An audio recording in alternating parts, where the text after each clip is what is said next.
Chinese financial institutions are the world's biggest source of development finance. In fact, the funds they provide, mostly to build infrastructure in developing countries, are so huge that they add up to more than all the lending by the 6 Western-backed multilateral organizations, such as the World Bank, put together. The main Chinese lenders are the China Development Bank and the Export-Import Bank of China, but there are also 13 smaller Chinese funds that lend to specific regions of the world. Together, they have well over $700 billion in loans outstanding. So anything that affects the way China lends and the interest that it charges on its loans is big news, especially for some of the poorest countries in Asia, Africa, and Latin America that have come to rely on Chinese finance over the past decade. And now things really are starting to change. China is getting colder and harder about who it lends to, and at the same time, it's stiffening the terms on its loans. This is because some of the risky bets it's made over the past decade are coming back to bite it. Venezuela is the main problem.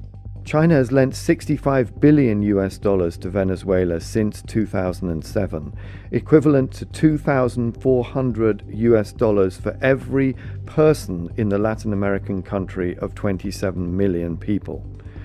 This represents a huge bet in development lending terms. The World Bank has not lent as much money to any country, with the single exception of India, in the 70 years since 1945. But this year, Caracas negotiated a partial default on its debt to China. With a full-blown economic crisis underway at home, the government of Nicolas Maduro won an agreement with Beijing to postpone payment of the principal on its outstanding loans. This means that Caracas only has to pay the interest on the loans, saving the country about $5 billion over 2 years. But Venezuela is not the only risky country that China lends to. Pakistan, Argentina, Ethiopia, Sudan, and Zimbabwe are just as risky, according to an OECD classification of country risk. And all of these countries are in the top 10 global recipients of Chinese overseas development lending in the years from 2013 to 2015. So Beijing is getting nervous. According to Chinese officials and bankers, China's financial institutions are starting to curb credit lines to countries such as Russia and Zimbabwe, while raising interest rates, shortening maturities, and cancelling tranches on some other loans in the developing world.